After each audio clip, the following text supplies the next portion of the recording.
Well, we're live. The first edition of the Melly and Romp show. We have Ooh, no clue what we're that's doing. that's a working title. That's You like that? It's a working title. We haven't yeah. decided, but let's just start it off. Let people get in here. But you could start off by giving your thoughts on the MVP, results. Jokic is officially the MVP. How do you feel, Greg Melly? Oh, Romp. Thanks for asking. Glad to be a No part of the problem. show. Um, it's it's not surprising. I'm more worried or like questioning like what's up with the recent like Joel Embiid's expected to win MVP tonight in Game 3 or Game 4. Like he's not in attendance.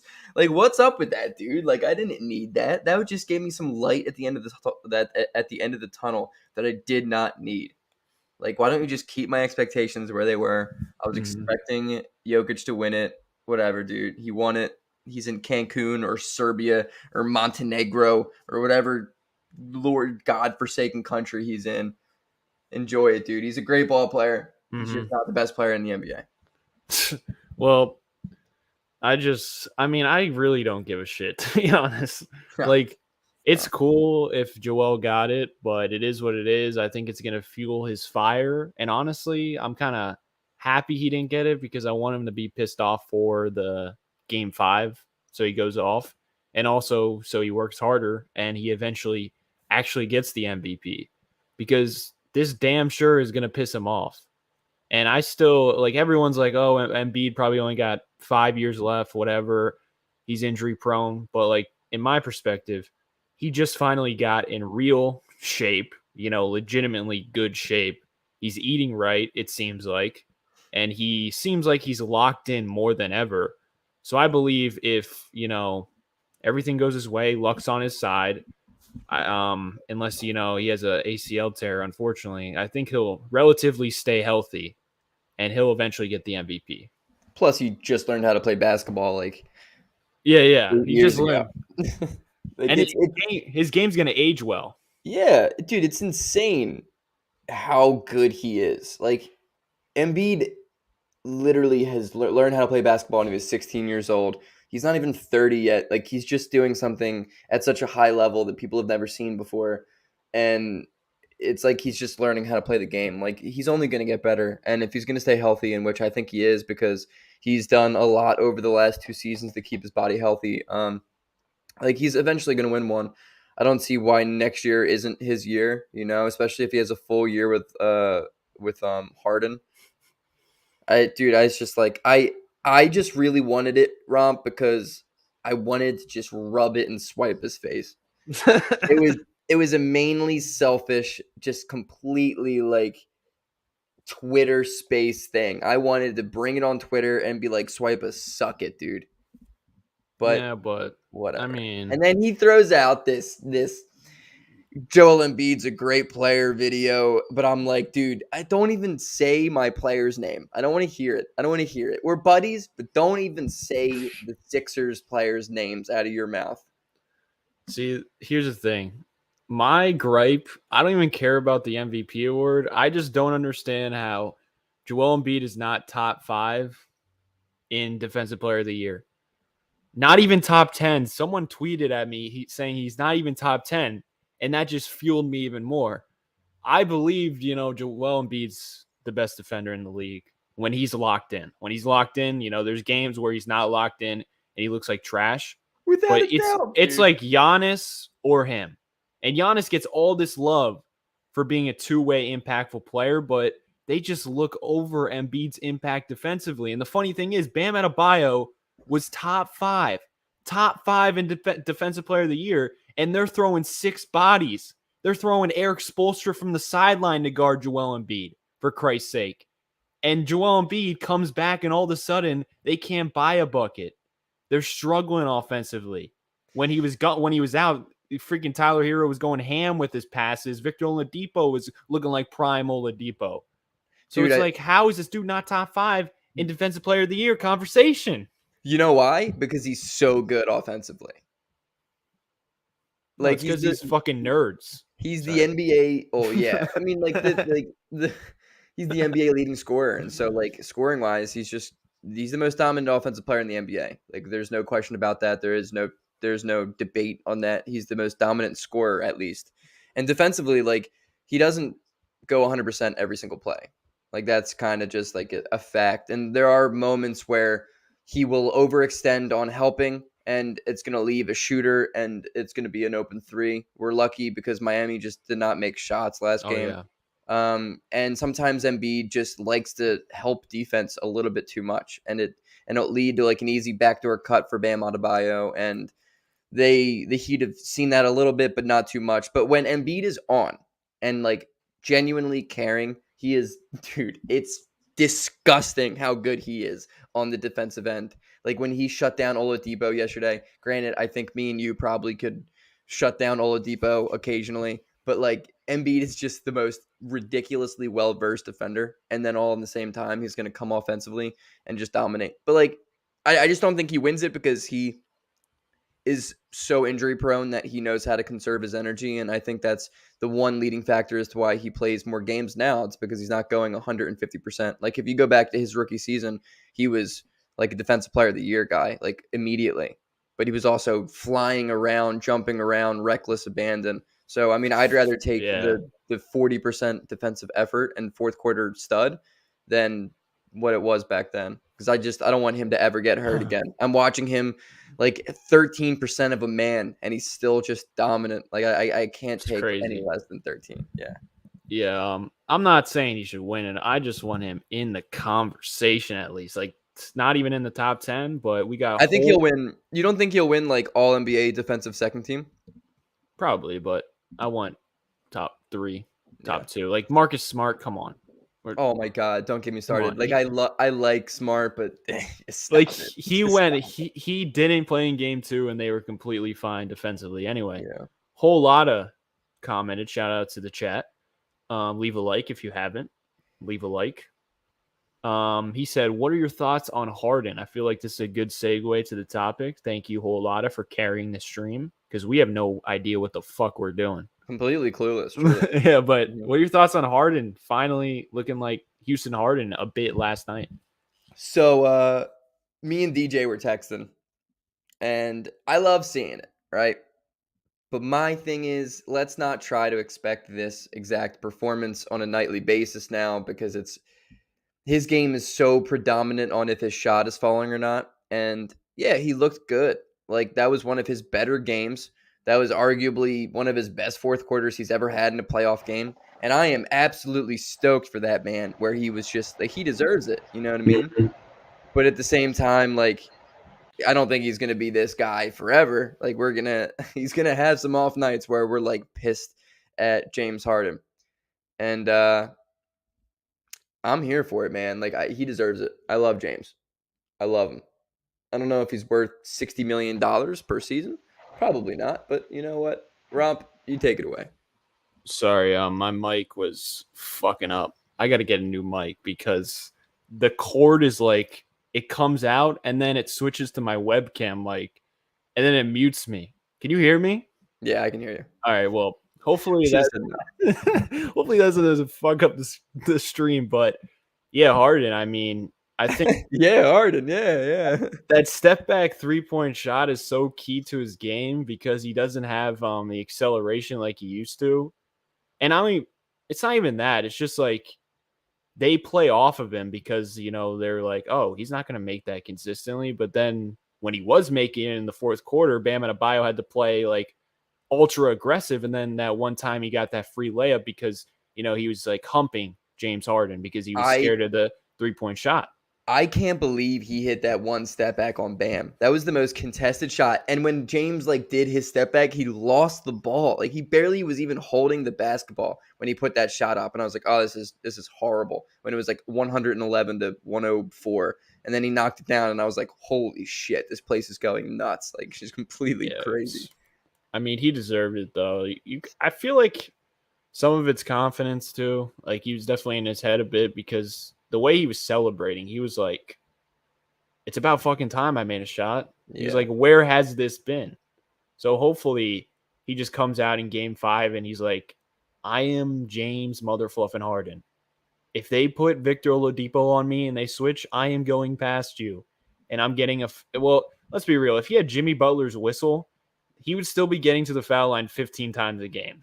He just doesn't have the whistle because he got such an amazing whistle for years, where now the NBA is like, you're not getting that anymore because everyone in the media hates on you. Plus, you're in Philly now, so you're not getting that whistle no more.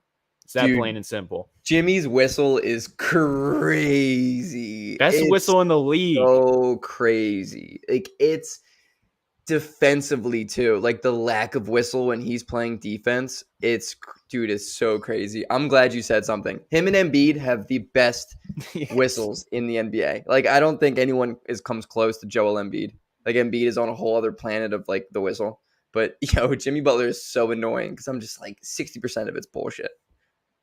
Yeah, his whistle. I mean, and that's the thing yesterday. Like, they would not have been in that game if Victor Oladipo doesn't have 10 foul shots and Jimmy Butler doesn't have 13 foul shots. Even though, like, our defense on Jimmy was bad at times, but most of it was pretty good defense. He was just making tough contested mid-range shots. Yeah. So they just got to stop fouling. Like, I'll live with 2 points. Just don't give up 3-pointers and contest without fouling. Like, Embiid was jumping way too much for no reason. Why was he jumping yesterday? That's I the thing thought that he was was going to die when he jumped like, on Bam, that one play, that backdoor cut. Bam gets the pump fake. And I'm like, Joel, you don't even have to contest it. Just let him give it to him. Whatever. Like, give it to him. And he jumps, and Adebayo then jumps when he's right on top of him. I was like, oh, Embiid's dead. Sweet. Embiid he was a very, like, last night I just feel like he was jumping on everything. And yeah, it was crazy. yeah, but it's crazy how good we are defensively right now. Do you give John, significant time to Lowry for Miami? No. We were just talking about that before the stream yeah, started. Like, Lowry is really, really hurting Miami right now because he is like their real main distributor and the guy who gets all of their shooters their shots. And he's a pace of play player, one of the best in the league. And he is just hurting. Like, he's not himself. And it's killing Miami. It's killing Miami right now. Oh, shout out to Philly Talk Podcast, Philly Mike. Shout out to him. His channel is very good. Oh, what up, Mike? If you're an Eagles fan, check it out. If you're a Sixers fan, check it out. He has a play-by-play. We got a collab. I got a collab with this dude because we just haven't yet. I don't know why. Well, mainly on me because I suck at that stuff. I look at a message and then I forget to reply. Yeah, I you're the worst. apologize for that. I'm fucking terrible at that. Yeah, you're the worst. Probably why I don't have a girlfriend. So, Well, anyway. that and because you're ugly. But Oh, that's true. yeah, That's okay. true. That's Anyway, okay. you think they play Robinson in Game 5? I mean, they have to. If Max Strus is not going to be making shots like he should be, then what's the point of his defense, especially when he fouls out? So they definitely should play Duncan Robinson or just give him to the Sixers, you know? No. Why not? Because his contract is worse than Tobias Harris's, dude. He's making $90 million to play 1 minute. I'm talking about just for this series, you know? Oh yeah, deal. I'll give you Furkan Korkmaz. Give us Duncan. Duncan Robinson, like, he is going to go down as like a Bonnie and Clyde type of steal. I mean, that man went in, caught his bag for no reason. Like, he's the most one-dimensional player of all time. Great story from the G League to the NBA to Division 3. Yeah, good for him. But this man did not deserve $90 million. That's like saying JJ Redick was like a $90 million player. Stop it. That's like a 4-year, $20 million guy who can't play defense and who probably won't be able to play in the playoffs. But I don't think he's going to play Game 5. There's no reason to play him. Like, what? Okay. Why not? What do you mean? They haven't made shots. Dude, he is sincerely the worst defender in the state of Florida. And that's including the Orlando Magic. And But Tyler Hero's just as bad. But Tyler Hero is also 100 times better offensively. That's true, but it's like their half-court offense is horrendous. Yeah. So, like, just getting another shot maker, even though he's nothing special defensively, probably going to get roasted and toasted. I mean, we played Furkan Korkmaz, and You're right, but Doc Rivers is also...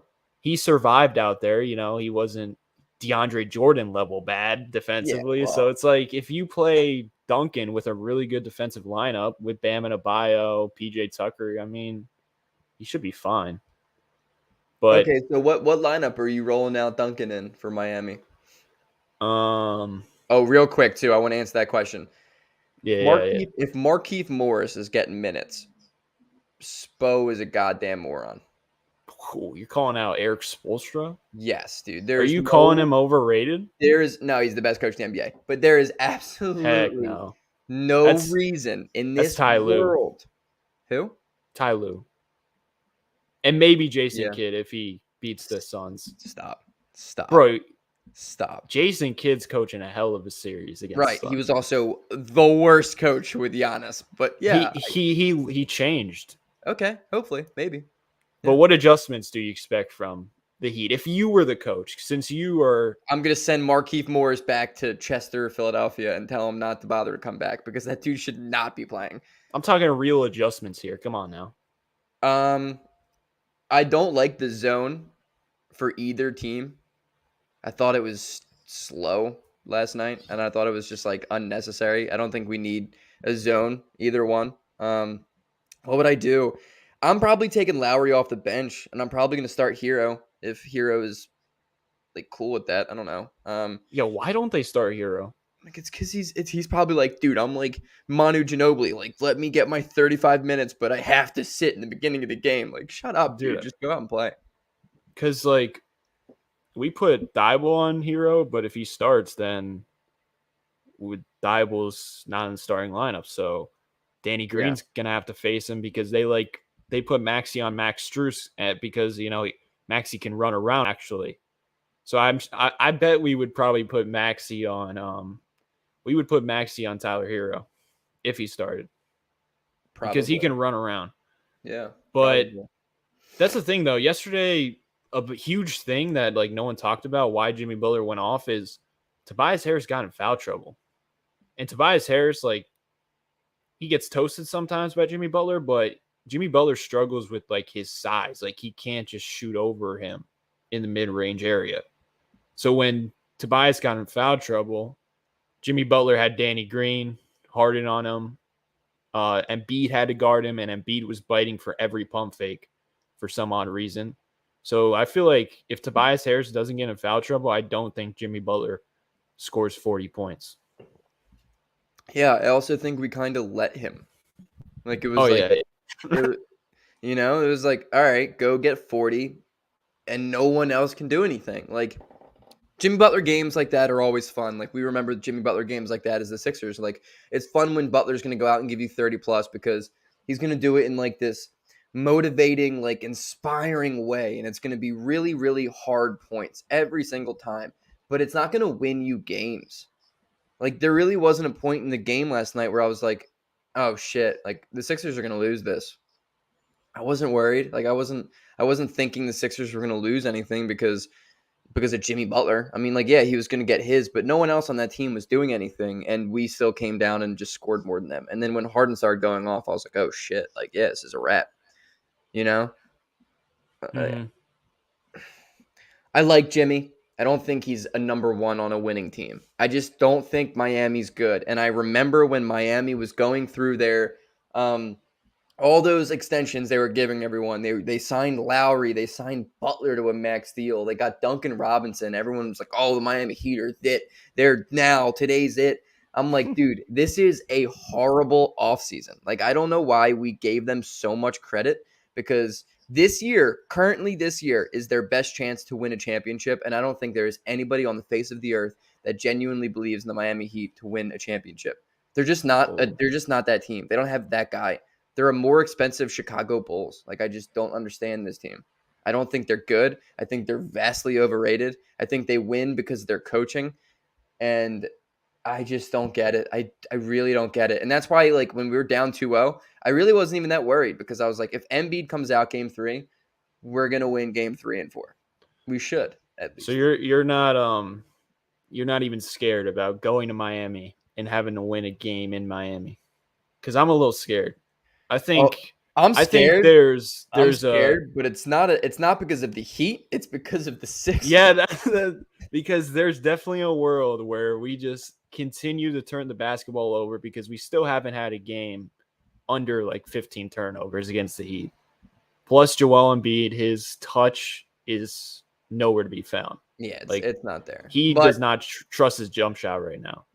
if you recall, James Harden did a phenomenal job of getting him the ball down Oh low. yeah, yeah, yeah. He's the only one who can make a Yeah, tough entry pass on the team. That's why he's so important. yeah. He's the That'll only player who has any idea of how to get Embiid the ball in a good spot.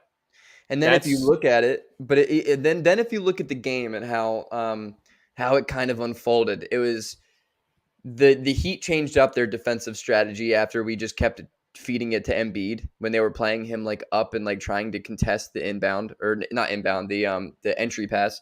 And then at the end of the fourth quarter, when Tyrese Maxey's dribbling the ball, they're doubling Embiid already at like the elbow borderline 3-point line, and then Maxey throws that baseline uh, alley oop to Tobias Harris for that crazy oh, that dunk. was And just a that play beautiful play. only works. That play only works because James Harden continued to pick apart the Miami Heat in the first quarter. Like it's crazy how much goes into basketball sometimes. Where I'm just like, Yeah, and yeah, it only works if they're afraid of Joel Embiid. He's got gravity like Steph Curry some crazy. plays, so It's like so crazy. he's unbelievable. And if Uh, Danny's shooting the way he's been shooting, we're dangerous. let's read a comment right quick because I'm new to this live streaming stuff, controlling this. Yeah, So we welcome. got a J Borkar. Definitely butchered that. I apologize. We could have won one in the first two. I know. The first game we should have won. With Embiid, I feel good. Also weird seeing Romp without a hoodie. It's pretty hot outside, but it smells like shit in my basement right now because I think Oh, it flooded. It's all wet down here for some odd reason, but we don't need to talk about that, do we? No. no. However, my why I'm afraid is because like I don't know. Why are we turning the ball over still? Like if we just clean up the turnovers and actually rebound the ball, we will blow them out. And I just want that to happen. But I just think Miami plays such hard defense where if the Sixers come out lackadaisical, they could get punched in the mouth, and then we're going to be trying to get back in it all game long, and then it might not be enough. Like I'm worried, but at the same time, dude, we're just a significantly better team than them. Yeah, I know. Like, I'm worried because of our past. oh, for sure. I'm worried Like, I because just don't believe that this is going so smoothly. Like, coming into the series, I didn't feel any ounce of pressure. Even when I heard the Embiid news, even when I heard it, like, you could go watch my video. I was like, I don't care. He's going to come back game 3. It is what it is. But, like, based on the Sixers past, how am I feeling this? It just oh doesn't yeah, make sense. we're not allowed to be happy for like Like, longer. I'm waiting for something bizarre to happen. It's only a Like, matter of time. But us maybe shooting 10% from 3 or something. I don't think it's going to be this series, man. I seriously don't think the Heat are good enough. I never did. I despise the whole Heat culture thing. Oh yeah, fuck I that. despise the whole idea of the Miami Heat. I truly do, and I just think it's so. I think it's so overblown. I think it's so overrated. The fact that 17 out of 17 analysts predicted the Heat to win. It's just like, dude, what the fuck do you think they're gonna do to stop Joel Embiid? Put 9 guys on him? All right, dude. We have everyone else open. We like True. yesterday was the first good game George Niang put up in like Oh yeah. a year. It's literally been like 2 months until Niang has had a good game. And yeah, the dude finally had a good game. Like all it takes is just like a little bit more out of the guys we Yep. haven't gotten enough out of, and the Sixers are going to dominate. Like Embiid hasn't even really been like special. Like he's been really good, and his gravity is crazy, and his defense is like series changing. I'm not gonna undersell what he's brought, but like he hasn't even been like this MVP level yet. Oh no, defensively he's been MVP level. Yeah, of course, but like I'm saying, like he can't shoot the basketball, Romp. He Oh can't yeah, shoot his he free throws. can't His really free, dribble either. no, dude, he's a 5 pound mask on his face. He looks like Bane from The Dark Knight. Like he's got it. He's gonna get better. He's only going up. Like Miami just doesn't have the size. They don't have anything they can do. Like what are you gonna put out? True. Dwayne Dedman? And for some reason, DeAndre Jordan's gonna start game 1 and 2, and we're gonna lose. But then we're going to take him out, not play him at all. And Paul Reed gives us phenomenal minutes, man. Yeah, Phenomenal minutes. if Doc didn't put DeAndre Jordan in when we were up in the first game, I feel like we would have won that game because Dude, small ball was working he and had Paul Reed was Furkan, working. he had Furkan Hey, hey, Korkmaz, hey, hey. Matisse Furkan Thybulle. led game 2. Furkan led the team in rebounding, so put some respect on that man's name. Matisse Thybulle and DeAndre Jordan all out on the Oh court. yeah, that was wild in the It's fourth. got it in the fourth. Wasn't it the fourth quarter or late third? Either way, Oh, how ridiculous is that, dude? Doc Rivers. The only thing that really makes me upset right now, Romp, is if we win this goddamn series, a Doc might come back. Like that's gonna drive me crazy. I cannot watch yeah, him again. but coaching does coaching matter? I mean, we're facing Eric Spoelstra and Nick Nurse. It's all about talent, bro, and Yeah, making that's a really shots. good point. That's a Like, good come point. on now. That's kind of a really good point. Also, there's a Twitter account that Nuggets fans would love Oh, and dude. Jokic fans would love. It's called Shot Quality. And the Sixers have won every single game, even yesterday. Oh, I This, saw that. this game was the closest because the Heat, this was like the Heat's best offensive game in terms of getting good looks. We won 113-112 according to Shot Quality. But every other game, including the games without Joel Embiid, we blew them out according to this advanced analytic thing where they base it off, open shots, good looks. It's not like 100% true, obviously. Nuggets fans think it's 100% true, but that just goes to show how many good shots we got in the first 2 games, and we just weren't hitting them. And then you could say, well, obviously, role players on the road tend to play worse. So hopefully Danny Green doesn't just decide to go off a cliff. But his shot quality with Joel Embiid is way better than what it was, with Tyrese Maxey and James Harden running the show. Danny Green's also like not really a great home shooter though. Like that's what is also very surprising about it. Like he's not a He's guy not? who I don't think so. At least from like eye test of what I think. Maybe I'm just completely wrong, but I feel like he shoots better on the road because the Philly fans don't really love Danny Green. Like we're not Nah. really big Danny Green What do you guys. mean? We had a Danny chant yesterday. Okay, yeah, dude. Let's forget about the last year and a half and how much we hate him and his podcast and all the dumb shit that he says. He Yeah. doesn't even know he's on the team. Yeah. he just talks about the locker room. Yeah, he just willingly talks about some shit that no one should be talking about. But it is, dude. It's Embiid. Like it's so crazy. Like it's games like this. It's things like this that makes me realize Embiid is the MVP. And like I know we're gonna go back to it, but it's like the things that don't come on a stat sheet. There is no advanced stat for it. There is no logistical Just number. feel. It's just a It's feel. yeah, but it's like you see Danny Green went like what? It was like 3 of 20 something in the first 2 games. It was I don't know what it was, but it was horrible. Like he was shooting horribly, truly horribly. And then all of a sudden Embiid comes back at like 9% health and Danny Green then ignites the craziest 2-game stretch of his career for the Sixers and then all of a sudden he's just killing it. And then like Harden all of a sudden has a great game because he's not getting triple teamed at half court. Like, oh wow. There's no numbers to signify Embiid and the impact that this is, but he is without a doubt, unequivocally, the MVP of the NBA. Damn. And it's just Unequivocally. unequivocally, dude. It's a Stephen A word. Give the That's crazy. goddamn MVP. Well, he's not going to get it, so. You know what? I don't care. Take He, I hope Jokic gets busted for PEDs and we can just give it to Embiid for this bro, year.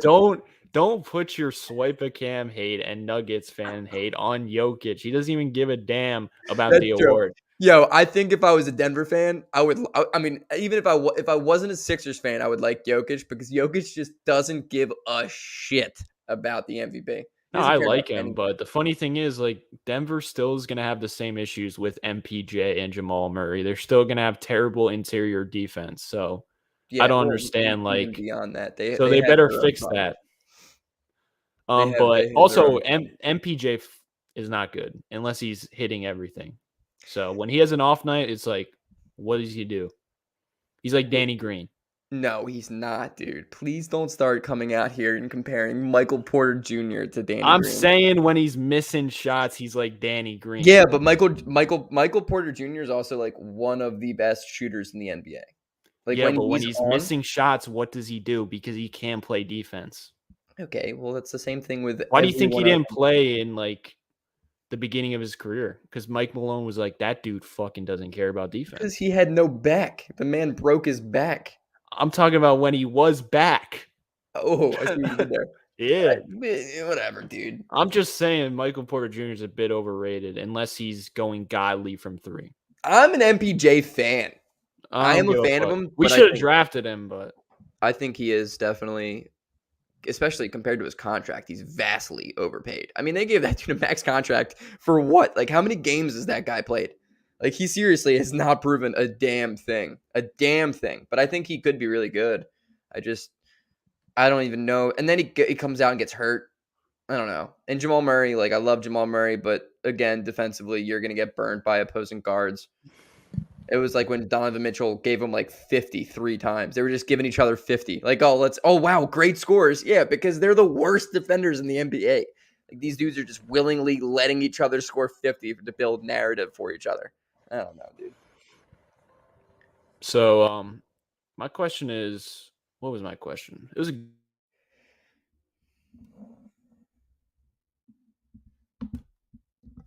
Killing it, Romp.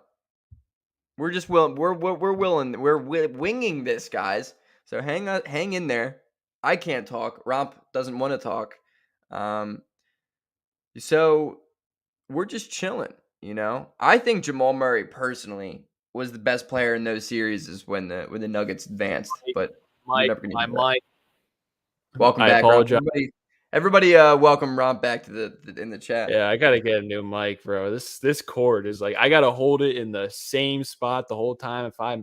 It's going out. But do you think we should stick with the zone? Because like yesterday, I was like, why are we running the zone? Because they were getting good looks from the zone. I understand it works, but like I feel like it's just them being lazy. No, You like the zone? no, So you don't like the zone. no. I don't like it. I mean, yeah, let's give the one of the better shooting teams that just so happened can't knock down their shots, open shots. Like, no, I don't love the zone. But dude, this playoff, Doc Rivers has all of a sudden fallen in love with the zone. Like, it's not even this series. Like, he's just like, he loves the zone. I'm like, Doc, dude, like, did you just find out? Did you just find out what 2-3 zone was all of a sudden? I don't know, You, man. I don't like it. it gives up rebounds, but the thing is, the reason they do it is because Embiid gets gassed, and I think they go into it when he gets tired. Okay. I mean, if that's the case, sure. Go zone. Whatever. I don't care. If it makes Yeah, Embiid a better player, screw it. Do whatever you have to do. but Run a my box thing more. is, my thing is, Embiid literally just has to play defense this series for us to win. So it's like, I don't give a fuck about his offense. I just want him grabbing rebounds and playing elite defense. So expend all your energy defensively because offensively, him just being there is going to help. And just do a pick and roll with James Harden. You're gonna get good looks eventually. Plus, if you're getting stops, Tyrese Maxey is gonna get fast break opportunities more. For me, the key is Joel's defense. Of course, I think if Embiid this series and next series, depending on which team we play, gives us 20 and 10 on like defensive player of the year defense, I think we win. I think it's good enough. I'd rather the Bucks than the Celtics, but I've been saying that. 100%. But 150%. There's nobody in this world, Romp, that I would rather want to face right now than the Milwaukee goddamn Bucks. I was saying that all year, and you were like, it's the Bucks. Okay, I'm not. It's not that I'm not afraid of the Bucks, but I just think the Celtics are the best team in the Eastern Conference, and I think they would destroy the Sixers for many of different reasons. But see, bring on Giannis. Andre here It's my is guy. better than Doc Rivers. He said you sprinkle in zone to switch up things and keep the Heat on their toes. It messes up their offensive rhythm. There we go. Sounds better. That's the Atlanta Hawks fan, Andre Taylor, right there. Oh man, Hawks PTSD. Yeah. Shout out to the Hawks though. Trae Young is fun to watch. I wish we had a killer. what we do. Tyrese Maxey. He's a Yeah, killer. I would trust me. As much as I love Andre, I would never wish to have Trae Young on my team. You don't like Trae Young? Dude, he's the worst defensive player in the modern basketball era. No, I don't want Trae Young. That's a little disrespectful, but he's bad. But I wouldn't say the worst. I mean, you got Duncan Robinson. Dude, that's not even fair. It's not even fair. And they might honestly, Trae might be worse. Trae might be a worse defender. At least Duncan cares and tries. So I want to quickly just shout out Tobias Harris because Wait. What? I was just about to be like, do you want to talk about Tobias Harris? I'm gonna ask you a question after you go through your little spiel. I'm so proud of Tobias Harris. I thought he was a trash basketball player. I thought he was fucking terrible. And he completely has just bought into his role. His defense is elite. He's guarding 1 through 5. He's guarding, bro. Crazy, dude. That's the craziest part. He really, all of a sudden, is just a defensive stopper. He was so bad this year. I don't want us to forget how sincerely bad Tobias Harris has been this year defensively. He was solid last year. 2 years ago, when we first got him, he was a pretty solid defender. This year was awful. But this playoffs, he is guarding 1 through 5, and it's like he's taking on the Ben Simmons role, dude. His last game before the last night, he had 8 points, 9 assists, 10 rebounds. If that's not a Ben Simmons, his playmaking was unreal. Unreal, dude. He is taking on the Ben Simmons role, bro. It's crazy, and he's doing it. That's James Harden, but but I'm saying defensively. But I'm saying defensively, Toby's sure, I'll be the only athletic guy who can guard anybody, and we needed it. We're not this far without him. We're not winning that Raptors series without him. Oh no, he has played great defense on Siakam. He's played great defense on Jimmy Butler, and even better. Last night was the first game where he just was like, oh, I'm taller than Kyle Lowry by 8 inches. I'm just going to rise up right over him because they can't block me. And that hitting clutch shot. That three-pointer that he made. I was so proud of him. I was just like, ah. I was like, he never makes that shot. And it's not only that, but it's he's not catching it, thinking about it, dribbling, and then shooting. He's catching and shooting like that. Also in game 3, he had a wildly contested 3 in the corner. You remember that 3? Was it the step back one? No, it was I think Embiid got doubled or Harden, and they did the swing. They love doing that. Yeah, pass. Yeah. And he was in the corner, but it was a good closeout by Gabe Vincent, and he fired it right in his face and made it. And it was a clutch momentum shifting shot. And I was like, are you fucking kidding me? If that's going in, this may or may not be our year, dude. I still can't believe it because I gotta see it through. I'm staying humble. In order to win championships, you have to have guys that are just going to consistently overperform for some reason. And right now, the Sixers have a couple guys who are overperforming. Okay, I'm going to say right now, Maxey's not overperforming. No, but he's had games though, game 1 of against the Raptors. That's Tyrese Maxey. He's just built like that. Don't disrespect my boy Maxey. Dude, I'm not disrespecting him. You're disrespecting him, bro. But I'm saying, dude, his career high is 39. He had 38 points. That's borderline overperforming. He's not a 38 point per game scorer. Dude, he's averaging 50, 40, 90 in the playoffs. Yeah, that's him. But it's also he's efficient. He's been efficient all throughout his career. And Doc Rivers didn't play him last year. Dude, I know. We talked about it. I know. We're not disagreeing, but he's taken on the Maxey's not overperforming. I'm telling you. I didn't even say Tyrese Maxey. I said Tobias. He's actually underperforming, honestly, because we don't feature him enough. If it was up to me, I would literally pick out PJ Tucker mismatch on him every time. I would hunt PJ Tucker every fucking time. Because he's 45 years old and he has the knees of my dad. Yeah. Yeah, but Harden can barely get around him sometimes. Well, it's because Harden is 55 years old and has the knees of my granddad. who's been dead for the last 25 years. Yeah, but go on to your Yes. overperforming. To win the goddamn championship, Romp, you need to have guys who are just going to overperform and just overplay where they have been at this season. Right now, Tobias Harris has been clearly the most consistent overperformer, where it's coming to a point where, like, we expect it. That's huge for the Sixers' trajectory. James Harden, who I do not believe is going to play like he did last night again. I don't think it's going to be a consistent thing, but if we can get like 1 or 2 games like that out of him in one series, we're going to win that goddamn series. Like, do you realize how good the Sixers are going to be if they get a 31-point game out of James Harden? Dude, that's honeymoon type shit. That's honeymoon Harden type shit, and the Sixers immediately become the best team in the Eastern Conference. I don't think it's going to happen, but I'm just saying if we can get 2 games a series out of that, it's going to be crazy. I just kind of like the feel of this team too. I like how it's not like the past years where there was like a elephant in the room. You could kind of tell no one liked Ben Simmons because he's a horrible teammate, doesn't work on his game, and he's one of the highest paid players. Like that's key. You gotta like each other actually to win a championship, and you could tell this team actually likes each other. Like I get the feeling because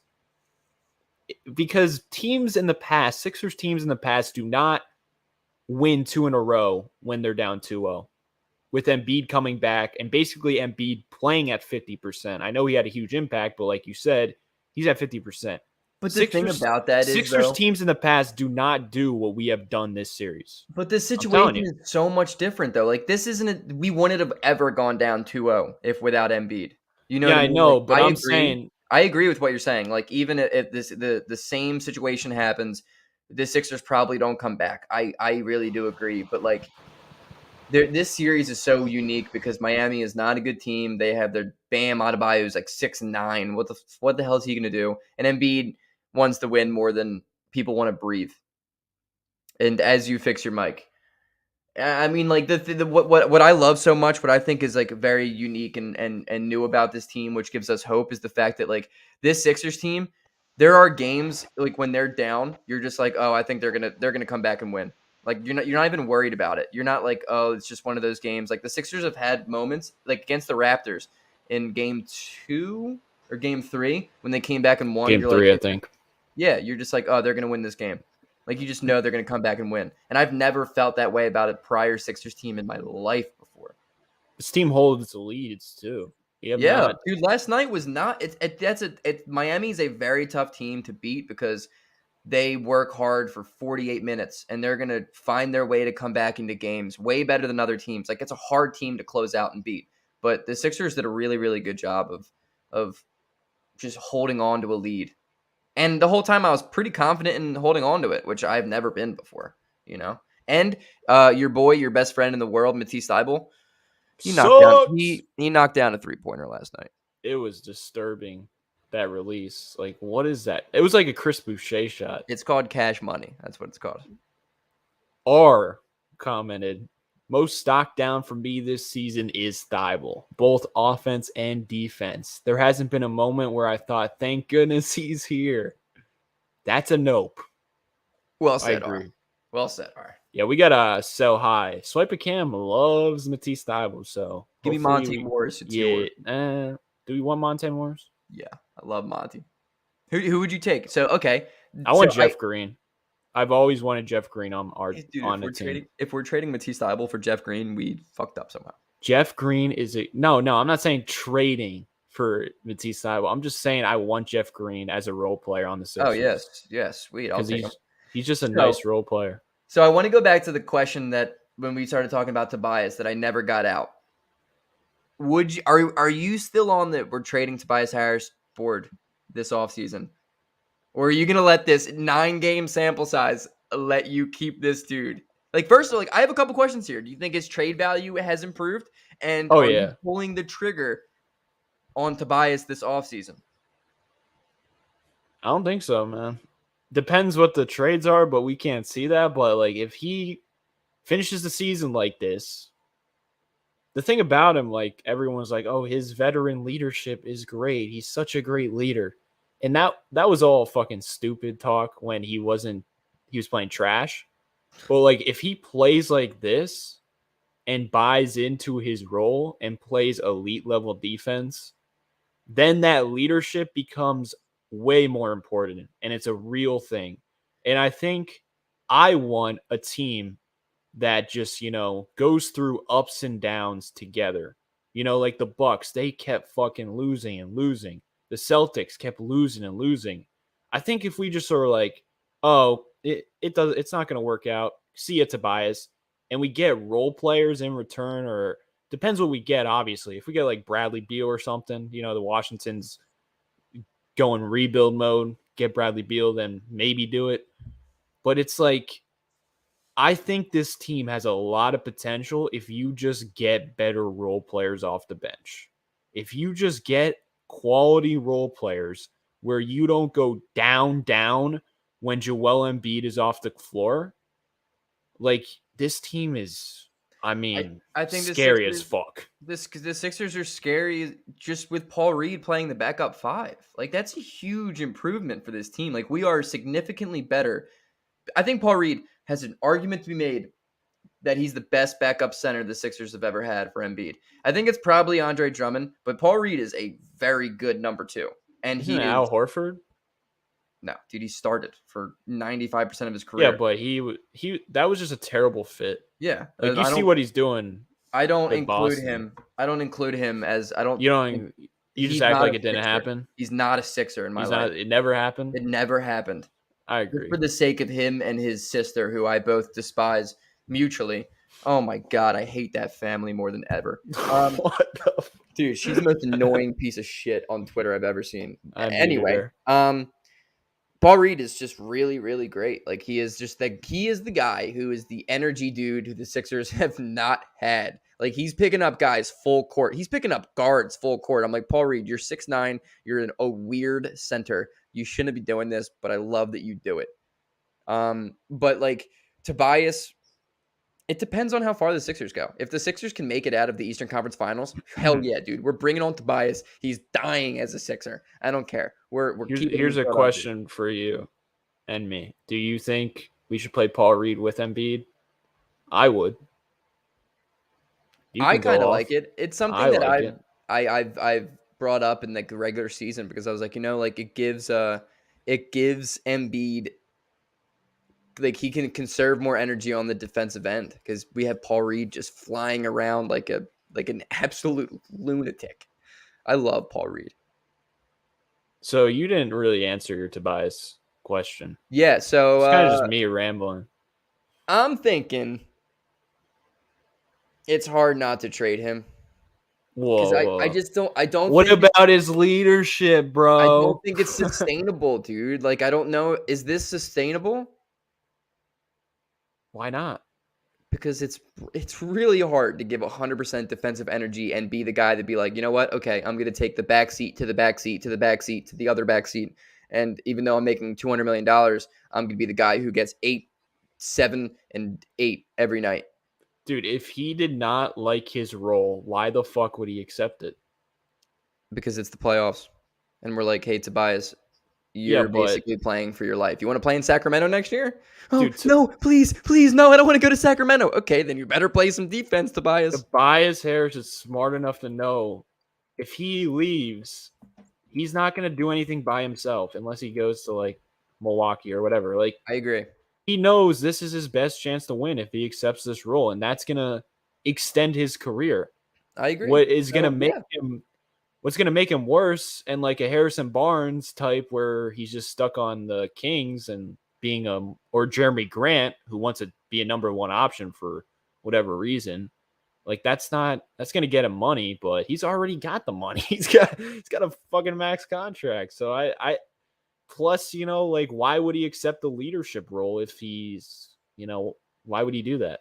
Look, If if he we can hated his role. guarantee, if there's a way that we can guarantee Tobias Harris accepting this role and just being this guy and literally like embracing Philadelphia, because Philadelphia will absolutely love him to death if he does this. Like this is like a total like character arc that no one saw coming. It's Then crazy. yeah, oh my god, it's insane. I love him right now. Dude, I literally love like he's the most loved dude in Philly. Like this is the craziest sudden change of a basketball player that I could ever go back and see. Like, hell yeah, dude. Even if even if we lose, like I still give him a lot of props Yeah, dude. Oh because my god, there's nothing he can do right now where I'm like gonna get mad. Like he he's started been off great. the season trash. We were debating if he was even a good basketball player. Yeah. Yeah. I thought he was not a good basketball player. I thought he was going to be out of the league soon. Yeah, well, you're always very extreme with your radical No, it opinions wasn't of even. players. It was. It was. I was right. Like that's how bad he was playing. Yeah, no, for sure. He wasn't good. I'm also Like gonna he be like, deserved that. would you not trade him for Jeremy Grant straight up if you had the chance? Okay, Yeah, probably. You know? probably, but Probably. What about Jeremy, Harrison Barnes? What about Harrison Barnes? I wouldn't do Harrison Barnes now that Tobias is shooting more threes and playing defense. Like Okay. All right. Maybe. Maybe. But again, Harrison, dude, is like a top 5 3-point shooter this year. And Maxi's not going to be able to be like, look, I love Tyrese, but whoa, and whoa, oh, no, here no, we no, no, no, go. no, no, please. I need you Here to hear we me out. go. I love Tyrese Maxey. He's arguably my favorite player on the team. But do I think he's going to be another top 5 3-point shooter next year? Probably not. Okay, I it's do. probably not. No, but we don't need him to. Like, we need him to raise his volume and shoot more threes. And look, you can shoot 38% from three. We don't need you to shoot 41. Give us top 15 3-point percentage on a higher volume. That's all I need. But what I'm saying is, it's not going to hurt to get another guy who's going to be like a top 10 3-point shooter. What if can you get Harrison Barnes and Tobias? Like to be on the team at the same time. Yeah, then Harrison Barnes off the bench. Are we Woo! cooking something up? Let's cook something up, Romp. How are we doing this? Because if that's the case, then we have 4 guys and draft picks that we can't trade. How's our yo? What do you think of Nick Batum? I don't hate him, but I would love him. I don't know how much he's got left in him. What do you mean? All he got to do is fucking shoot threes. Right? He can't even move, dude. He's like What do you on mean? He his was on the last leg. Clippers and they switch everything. I know what team he's on. I know exactly who Nick Batum is. I'm understanding what you're saying, but he's like 34 now off of how many injuries? Like I'm just saying, like knowing us, the Sixers, he's probably gonna be dog shit. But I think he's gonna be at least as good as George Niang, and I'll take that. And he's tall, very tall, and we need size and length. I want the Martin twin as well in free Oh, agency. dude, give me all the Martins, Please. bro. Give me every Martin. They See, all the look. thing is, like, with Joel Embiid and Tyrese Maxey and James Harden, like, you don't need basketball players. Like, well, You let me know who we rephrase need? that. Bring Derek Jones in, dude. Bring Actually, no, we're not bringing in Derek Jones. Bring Derek Jones He's Jr. not. in. He's That not dude, tall enough. He's not not, tall enough for my liking, or like, he doesn't have the muscle that I want. You it's know, okay. He can touch the ceiling of any given stadium because he jumps 155 feet. Like I I think, this is what I want. I want Raptors players on our team. Freakishly long wingspans, wildly long wingspans, and I want us to have the ability to switch fucking everything. Because James Harden likes to play switch defense. And I like playing switch defense because it's annoying. yeah. I mean, of course. Like I would love some 3-and-D players. Like, yeah, Mm-hmm. the Sixers have no athleticism and Exactly. they have no wing depth. Like this has been the predominant problem over the past however many years, especially with Ben Simmons. Like Ben Simmons leaving, we miss him. Like believe it or not, we miss Ben Simmons because there are things that we Oh, don't come on. do. No. We do not miss Ben I'm Simmons not at saying all. like I don't miss him at look. all. I'm not saying we're like I wish Ben Simmons was back. I'm not saying that, Romp. What I'm Yeah, saying is there my are parts job here is to make it extreme as possible to make you look stupid. you're doing a hell of a job, dude. You're doing a hell of a job. But there are parts of Ben Simmons' game No. where the Yeah, what? Sixers His struggle. athleticism?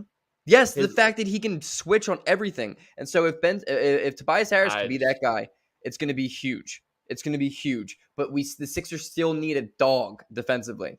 Like we see need.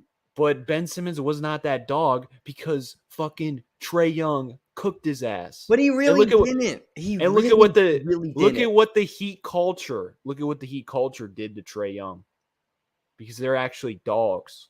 Ben Simmons not a dog. Matisse Thybulle's not a dog. Oh, of course not. They're little tiny Not puppies. they're fucking pussies. If we're being real, like, come on. I'm not saying that you're wrong, but what I'm saying is that Ben Simmons is a versatile, switchable defender when he used to play in the NBA. Now, I don't know what the hell he is. And What no, I don't about want Kyle Kyle Anderson. Anderson? Please don't bring slow-mo in. Please let I that don't man. know. I fuck with slow mo. I'm not gonna Yeah, lie. I fuck with him. Not on the Sixers, dude. He's He like can't Furkan shoot. on steroids. He cannot shoot. He's It Furkan takes on him. steroids No, though. no, I don't want Furkan on steroids. I don't want Furkan. I don't want Furkan like a Superman version We of him. got. I don't. The I only still think Furkan can develop into something, man. Yeah, dude. Develop him in fucking Turkey. Put him back in Turkey and No, let him because develop there. you don't just lead the team in rebounding in game 2 and I'm you don't just losing my mind with you this don't just lead the propaganda. team in game. Come on, man. He is the worst player of all time. Jordan Clarkson, he's a shot chucker. Yeah, he's See, that's also what he's a that's bad what I playoff like of shot chucker. dude. I like Tyrese Maxey because he has spurt ability, but he doesn't get wild with it. Kind of at a fault. Like I want him to be a Yeah, little I bit know. I wilder. want that. Yeah.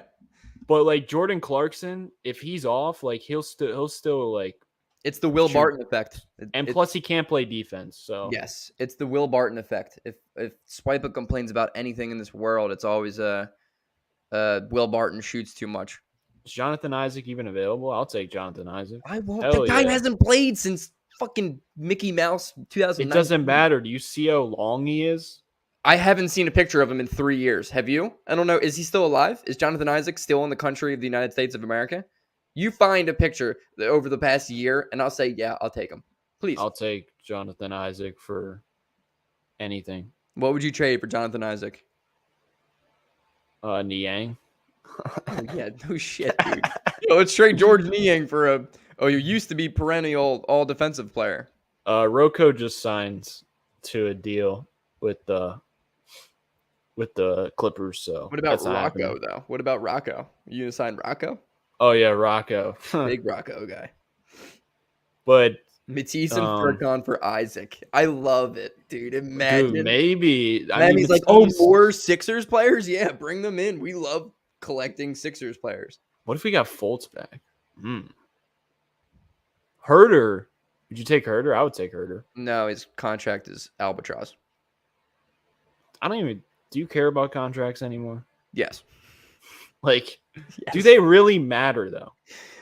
Yeah, they definitely No, matter. but like, be honest. Like, everyone says it's a bad contract. That's a bad contract. Okay, it doesn't matter But, as much like- as they used to because you don't have to hold on to a guy for the entirety of the contract, and a lot of them have options. But like, still, dude, you don't want to. Like, with our problem is depth, Romp. I know. Bringing in Kevin Herter doesn't allow us to go get more players. You know what I mean? Kevin Herter is probably our best shot maker off the bench immediately. I would hope so, dude. Who's our best shot creator off the bench right now? Shake Milton. Shake Sweet. Milton. Sweet. There's Shake. 8 points on a really, really, really good night. Who do you think like is a low key underrated guy on the Sixers this playoffs? I think it's hard to say Paul Reed because everybody just blows that guy and he's the man. I don't know. I mean, underrated, like I guess Tyrese Maxey, low key. Because like we've been giving Tobias Harris his flowers. We've been giving like all these dudes their flowers, but Maxey's been like consistently really, really good. Oh yeah. But that's just who he is, bro. Like, I am not surprised at all. Like, I've been telling people this. Like, I expect this. He's I'm just not surprised. No. he's efficient. Dude, He is a so dog. efficient. He's a dog. Like, he wants to win, and he works so hard. Like, this is why I think he's going to be a perennial all-star. I made a video after, like, his 12th game of his rookie season. I was like, yeah, this dude's a stud. Like, this dude's going to be that guy. Like, we give him minutes, and he's going to be a stud. But, like... Can you go off about his defense for me? Tyrese? Yeah. Like in what way? How would you like me to go off? Just like effort wise. Exactly. Like he's not a great defender. I mean, look at him. Look at his size. He's going to get bullied. He's going to get tossed around a little bit, but like his defense has really, really improved over the last 2 seasons. Like he's worked harder. Like he's good, and he's starting to occasionally be a pretty good off-ball defender, where like he's jumping into passing lanes, which he's going to thrive in if he decides to be good defensively. That's where he's going to live. I think Matisse Thybulle could give him a lot of help just based off of being like an off-ball defender. I think that's where Tyrese is going to be really good, and he's just going to be like a pest. We don't need him to be like a legitimate stopper because I don't think he'll ever be one, but he's getting better as a defender. Would you take a chance on Cam Reddish? Yes, I'll take 3 I chances on would. Cam Reddish. He's a stud, Please. dude. Cam Reddish He's is a good. stud. Cam is a stud, dude. He just hasn't been in the perfect He situation. hasn't been given a single opportunity. Give Cam Reddish an opportunity to play good basketball, and he didn't get consistent minutes, and then last year in the conference finals, he puts up like 17 when he doesn't get consistent. Like, come on. Also, this dude is completely right. Bassey needs his opportunity. Yeah, Charles is a stud. And Paul Reed needs to develop into a 4 rather than a 5. Yes, but like he's never going to be. I think he can. I think he could get a handle and be like a Walmart version of Siakam. Dude, Paul Reed is so weird. He is such a weird basketball player. Like, we know that. He lives off of just like being on crack cocaine. Like that's the way he plays basketball. He just flies around like he's an absolute junkie, and it works. But like he's never under control. We'll never see him get a handle. It's just not gonna happen. But I think like you could play him out the 4, put like Bassey at the 5, and we just have like a stupid defensive rotation. I think Charles Bassey is really good, and we're just not playing him. Would you rather John Collins or Tobias Harris at this point? This version of Tobias Harris, but any other version of Toby, I'll take John Collins. Collins is like his problem is like I think he's very limited sometimes, and defensive effort's not there, and I think he's probably thinking he's better than he is, but like he needs to shoot more. I think he's really good. He just doesn't play enough basketball for me. What do you think of Otto Porter Jr.? Dude, he's balled into Golden State, man. I would take him. Yeah, he's balled in Golden State. He's big enough to be a versatile defender. Good enough, at least. Stanley Johnson. Oh, gross. Thick, hustles nonstop. You see him with the Lakers last year? Great defender, dude. He can't shoot, no, but I love his motor. He's just like Stanley a better Johnson. Charlie Brown. He's just a better Charlie Brown, dude. I would take Stanley Johnson for like, dude, you see how big he is, bro? He's like vet minimum. Give me the vet minimum. Yeah, vet minimum. I'll take him for like 5K. Oh, 500K. Yeah. What about Eric Gordon? Eric Gordon. Oh yeah, I would take Eric Gordon. I would take Eric Gordon. Of course. I love EG, dog. EG hoists from the bucket logo. That dude shoots from the logo. He can get to the line too, low key. Yes, Harden is still a top 25 player. Nah, dude, I don't want to see Nemanja Bjelica ever in a Sixers uniform because he once signed with the Sixers and then like 2 days later signed with the Kings. Who the hell does that? Who's like, you know what? I want to go to Sacramento instead of Philadelphia. You know who I've been like, this dude would be fucking perfect for the Sixers that I've been watching throughout the postseason. Give me a position and let me see if I can guess him. Power forward. Eastern, Western. Center, power forward. Brandon Clark. No, but I like him. I love Brandon Clark. Maxi Kleber. Oh, yeah, Maxi. It's Kleber, dude, he would fit perfectly next to Joel Embiid. Luka loves him. Yeah, he's so good at defense. Like Luka he looks like he would be a horrible defender, but this dude is an amazing defender, and he can hoist from 3, and he can take it off the dribble every now and again. He's like Dario Saric, but like tall and more definitely better. more nimble. Definitely way better. Dude, he's a great shooter, dude. He's a great spread the floor out shooter. Do you think they're going to re-sign Jalen Brunson? Probably not, because that dude's probably going to get a bag from like Detroit or New York or someone like that. Dude. 25 million clams. It's a Plus, lot of.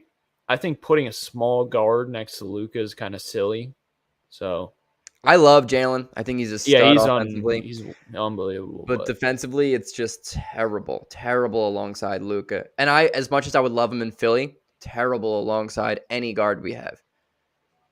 would you take Bruce Brown? Hell Yes, yeah. but he also wouldn't be as good for us as he is for Brooklyn, and that's a fact. They Yeah, utilize because he would him. be more of a spot up shooter for Yeah, us. they utilize him perfectly. He's going to be a great player for the Nets and only other teams that utilize him the same way. Bismack Biombo. He's been very good for Phoenix. It's the Chris Paul effect, bro. Chris Paul makes No, but every center look good. yeah, that's true. But I'm just talking about his motor and defense. Yeah, he's still got it. He hustles. We Yeah. need hustlers. I feel like our team hustles, but we're just so not athletic that, like, if George Niang hustles, it might not even look like he's hustling compared to like the freaks of PJ Tucker, Jimmy Butler. Like sometimes, he's just too fat. Yeah, he's I love YMCA. him.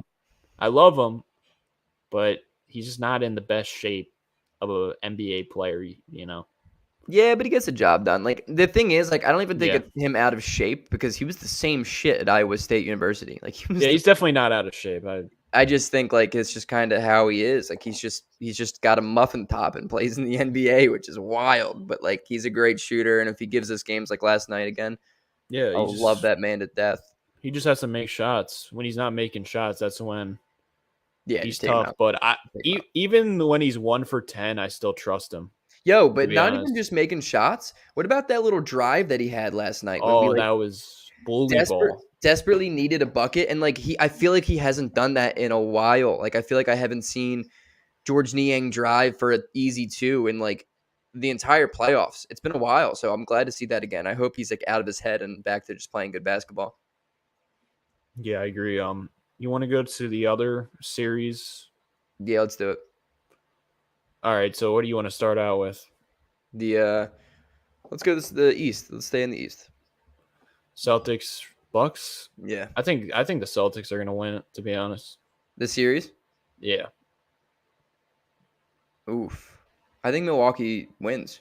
Basically because I want Milwaukee to win. I just I don't know. I just believe in Boston, and I think I mean Tatum had 10 points last game, and they still nearly won. Yeah, And the but refs were on mostly the Bucks side of that game. Time Lord's out though. Oh shit. Yeah, Al Horford's playing out of his mind though. So that's true. Okay, Celtics just so need to like, attack the basket. who do They you think just makes it out of the East then? my pick was Boston originally. Yeah. So I guess I So gotta stick with that. so if Boston plays Philly in the Eastern Conference Finals, how many games is that going? Probably like 6. And if we played Milwaukee, you think we win that? I think we beat Milwaukee because I think we match up well, and I think we would put Embiid on Giannis, and Giannis would not be as effective. I agree. I think we match up really well against Milwaukee, and I think we win that in like 6 games, 5 games, 6. Celtics also just like historically Yeah, they have kill us. confidence against us. Like, Yeah, it's just like a totally different animal playing that team. And Ime Udoka coming against his former team, bro. Imagine that. Imagine that. But Ben asked, how do you stop Tatum? How would you plan to stop Tatum if we played him? ooh, that Make him rhymed. shoot jumpers. That rhymed. That was sweet. Yeah, Put I the know, I'll bias do on that. him and tell the best defender in the NBA to go get Jason Tatum. Tobias Harris masterclass at shutting down guys who are exactly the same height as him. I think man. I think you just lagged. It might have just been for me, but I know you were going off about Tobias. Yes, I'm doing it again. Tobias Harris, baby. Toby. All right. That's your key. I mean that's what I think honestly, dude. Like if Tobias Harris can continue being Tobias Harris of the modern era, we match up with Boston way better because that's the problem. We don't have two guys that we can go out there and confidently stop Jaylen Brown and Jason Tatum. But Yeah. if he's good enough to be on Tatum, like holy shit, does that make the difference of the entire world? You know what I mean? That would be huge, dude. And then we can have like Danny Green or Matisse Thybulle, either dude, put on Jaylen Brown, who is not the most consistent of scorers in this playoffs, that I think that like we could give them a chance. And then it just comes down to Al Horford versus Embiid. And I fucking want Embiid to put his nuts in Al Horford's face so bad in the most non-sexual way ever.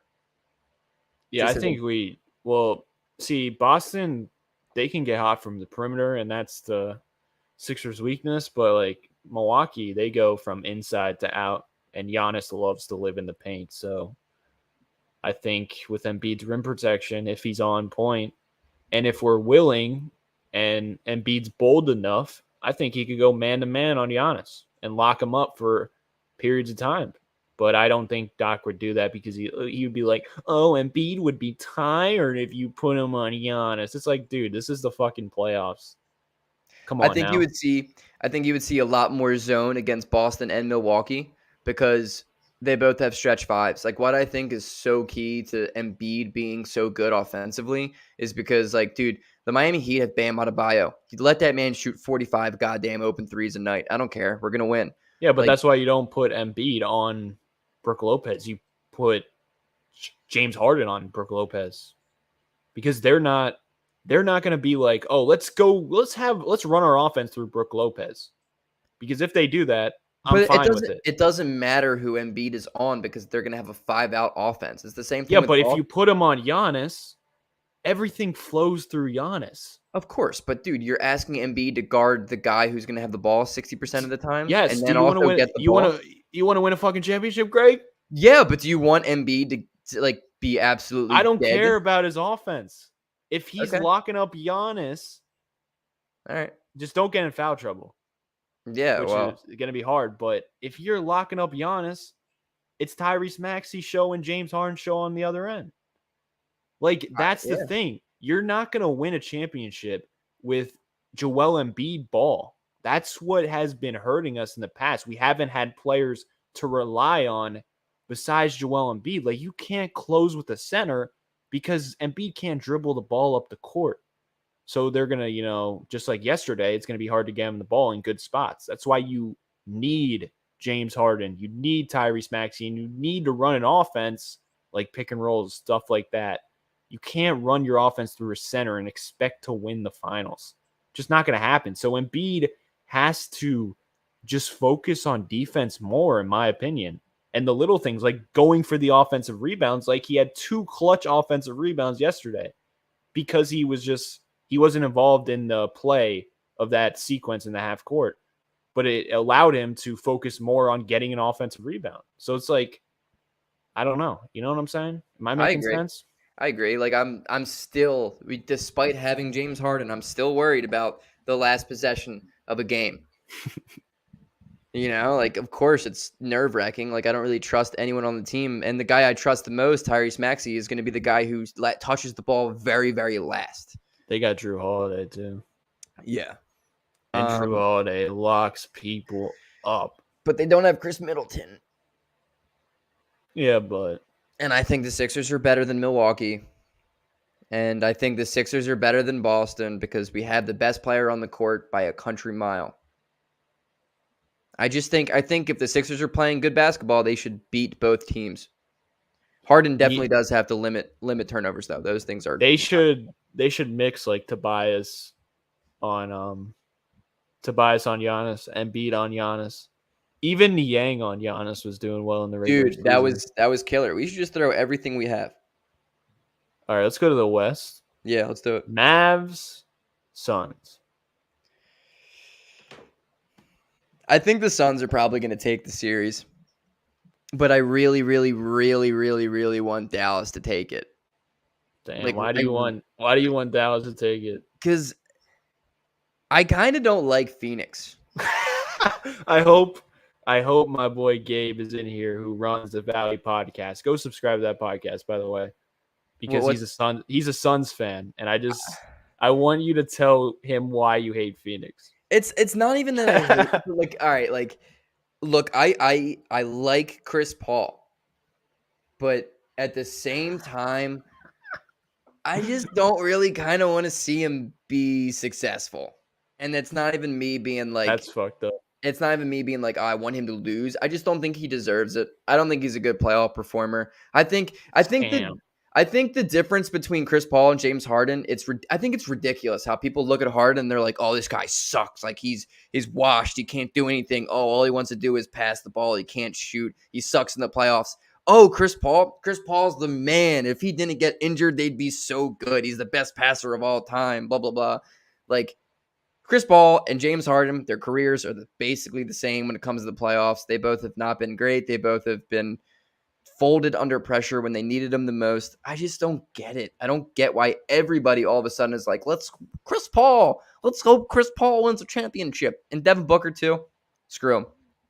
I love the Suns. I do like them. And I think up to 2 weeks ago, I was like, let's go Phoenix. But I kind of like Dallas a little bit. I kind of like Luka. I kind of like that he doesn't give a shit about a damn thing until like the 70th game of the season. And they're the underdog, so why not? Why not let it fly? Bro, they have no one to stop Luca. No. No one. Throw It's just Jay Crowder about on. it's literally just about if their role players hit, they have a very good chance, you know? Yeah. It's just about them hitting shots, kind of like the Sixers, you know, when Danny Green hits open shots, Tobias Harris hits open shots, we're a way better team. But that's like inconsistent. I think it's tough because Phoenix doesn't DeAndre Ayton just isn't that guy yet. And I don't No, know. he is that guy. They just don't feed him. No, his Like post he's moves are that not guy. good. His No, post he moves. doesn't have post moves. He But can't. He's they don't, literally a pussy. dude. I know he's a pussy sometimes, but that dude is one of the most efficient players I've ever seen. Super, super efficient. Okay, because he can't shoot the ball past 5 feet. If No, DeAndre dude, Ayton decided, that post hook is nice. okay, if DeAndre Ayton decided to like bulk up at some point of his career and like maybe work harder, And get some balls. yeah, he would be Joel Embiid, Damn. but he doesn't. He's Well, he doesn't. not. He's not No, but good. their offense is way more, you know, mid-range shot, perimeter shot, and it kind of takes Aiden out of the offense I agree, and they don't really let him. because there will be Work. halves where Aiden literally has like 15 points and he's 8 of 9 from the field. 8 of 9, and then they won't feed him in the second half. Yeah, And that blame goes on Aiden as well. But but at the like, same time, like Ayton has Chris Paul, and who's gonna find you more open looks in the world than the best yeah, point guard but passer ever? last year Chris Paul went out too, and he was still cooking. Yeah, And and then this year at time. Ayton also got burnt in the finals very badly. Well, by Giannis though. So Yeah, you're right. But I just think I just wish that he bulked up a little bit and got stronger. yeah, some balls and Because some I just dog think in him. he's a very good player, but I think he has like top He's 10 better. player capable. He's better than Rudy Gobert. I'll tell you fucking that. Yeah, well, that And doesn't take much. there's no fucking debate. And I can't believe 95% of Twitter thinks Rudy Gobert is a good basketball player. I can't stand Rudy Gobert. I think he's the most overrated basketball player of our generation. I hate that NBA Twitter thinks that he's a better defender than Joel Embiid. Yeah, well, analytics and advanced stats, dude. He's terrible. It's because he doesn't get the ball offensively. Like he literally is only a defensive player. He's a tall Matisse Thybulle. Like no shit, he's gonna be playing harder. That's the only reason he's in the fucking NBA. Yeah, but he got exposed. He gets exposed every playoffs. Because he's not good. I don't give a fuck if Utah sucks at perimeter defense. I don't care. Yo, Donovan Mitchell though just gave up. He literally just gave up. He was like, whatever. That's your boy, by the way. Dude, Spite is the guy. Spite is the guy, dude. Bring Spite in. Nah, he's an inefficient shot chucker. Of course, but he's hilarious. I do not want Donovan Mitchell, bro. That dude is so inefficient. He's like the opposite of Tyrese Maxey You love Tyrese Maxey. I do because too. he's efficient as fuck. Yeah, he's awesome. All right, so let's stay on topic. What's the series going to, and who do you have winning it? Dude, I just don't. I think Luca. Like, I don't think they can contain Luca, man. And I think they have confidence now. And that was, and they just didn't believe in themselves. They played like pussies the first two games, but now their defense is locking up Chris Paul. They're full court pressing Chris Paul, so Chris Paul's out of gas. I got the Mavs in 7, man. All right, I'll take the Suns in 7 just because I'll take the home team on the home court at the 7th game of the series. But I want But Dallas to win. I want to say I would not be surprised if the Suns come out and just kick their ass next game and the game after that because they're capable of that. Yeah, but Luka's really good. Like He's Luka's so really, really good. Dude, the quality of looks he generates is unbelievable. And it's like if He like in does the it first so two, easily. He yeah, does it so easily. in the first two games they were like, "Oh, Luka go to work." But like he can kill you. Like he can go one-on-one and I think he has figured out if the Suns do that, I got to go ape mode and absolutely dominate and get to the foul line. And then Yeah. just out of human conscience, they're going to be like, "Oh, this dude's killing us." And then just, not even trying, they're going to sag off their man to help on Luka. Even though the game plan is like, take away the perimeter, but because Luka's cooking, they're going to start sagging off and that's when the three-point shooters start to erupt. Just Luka's he's top if he beats the fucking Suns, he's top 3 in the NBA. Without a doubt. Without a doubt, dude. And let me ask you, really, really good. Like and he's really good. let me ask you this. What is the difference between Luka's team and Jokic's team?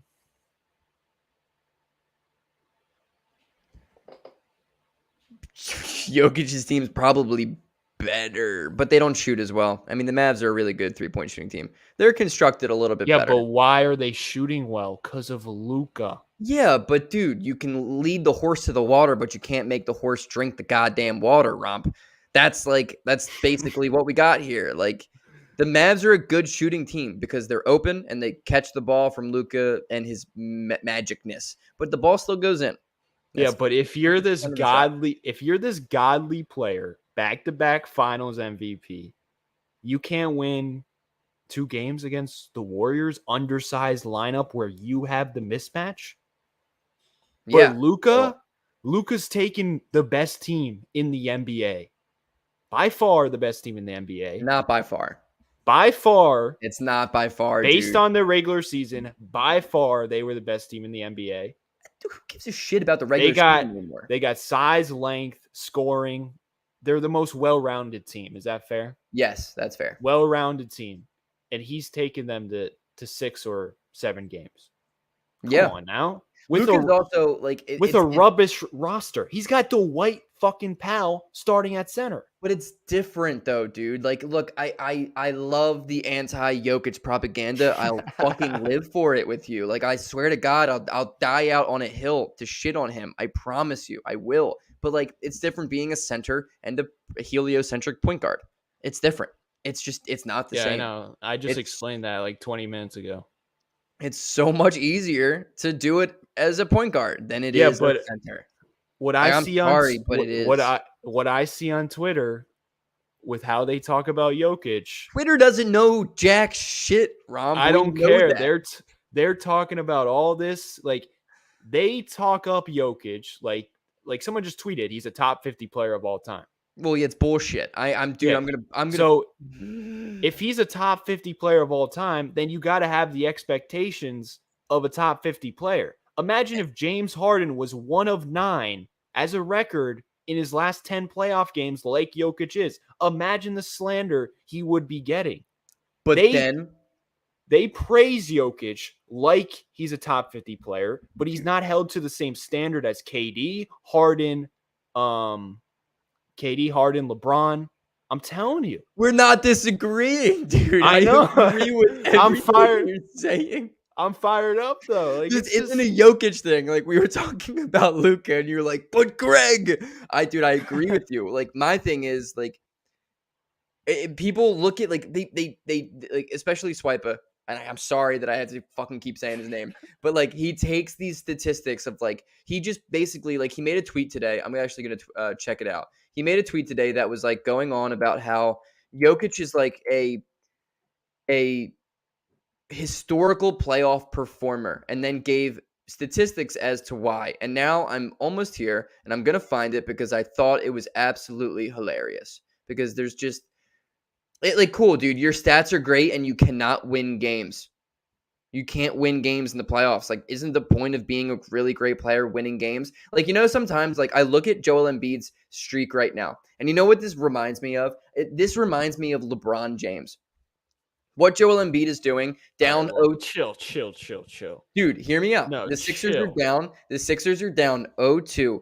Absolutely no reason the team would be even remotely in the playoffs. It's a lottery team. We're the goddamn Orlando Magic without Embiid. Joel comes back. All of a sudden, we have the 1 seed by the ball sack. Go tied 2-2. Just dismantled them both games. I'm not saying that it's LeBron James, but it's very, very similar to what he was doing early on in his career in Cleveland. No, you're crazy for that, bro. Nope. You're crazy. That Embiid, dude, Embiid, Embiid's not impact LeBron, is crazy. bro. Embiid's impact is We crazy to got me. to get out of the second round before you, bro. LeBron literally That's walked to true. the finals every single year like it was nothing. That With was, Larry Hughes, dude. He just had dude. Larry Hughes. That was a Denver Nuggets type of fan take right there. That was a Twitter. You got to take that back, bro. I can't Yeah. even. I I don't love Joel, but I have accepted that we need like he can't be the closer. He know. can be on some occasions, but we can't run our offense through him like, But let's also not forget that in crunch he time. hit the game-winning 3 at Toronto. Yeah, but was our offense good during those final segments? No, but fucking It Doc was Rivers, fucking dude. horrible. We have I Doc know, Rivers. yeah, we Doc need a was like, coach all right, too. this is what we're going to do. Doc doesn't know what the hell's going on. The fact that he even called a timeout with 0.9 seconds left is just phenomenal. You're crazy with that LeBron take was wild. Yeah, maybe. Let's just not really talk about it. I'm gonna sleep on it. I'm gonna watch it again and then come back if I need to find this goddamn playoffs thing. Yeah, but can we go back to how I was saying, like, we got to start holding Jokic to the standard of how they're talking like him, you know?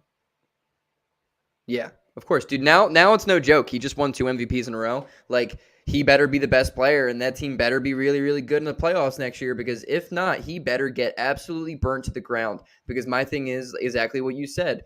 He gets the benefit of the doubt way too much. People are just they don't knock Nikola Jokic the way they should. If the fucking Grizzlies win tonight, it would be the funniest shit because I don't think Ja's playing. If they beat the Warriors, that would be hilarious because Yeah. Jokic, top 50 player of all time, could he get 2 games? That would be hilarious. And because Denver fans are so annoying and toxic, this has nothing to do with Jokic. This has to do with Denver fans and the analytical freaks who nut and jerk off to numbers. That's what it's about. I'm not attacking Jokic. They did this to me. They made me a Jokic hater. They Yeah. made me want the worst for him. They made me want to see Jokic get slandered. Dude, I'm That's here for Jokic slander, man. I'm like the leading freaking train driver for Jokic slander. Swipe it, dude. I have so much of Denver fans in my comment section on my Twitter all the goddamn time. But you know what? You know what I haven't heard from in the last 2 weeks since the second round started? A fucking Denver Nugget fan in my fan base because they're all just chilling in Cancun, in Serbia, whatever freaking cold country they're from. I don't know. I don't even know where I was going from this. It's the Jokic, like MVP wins games.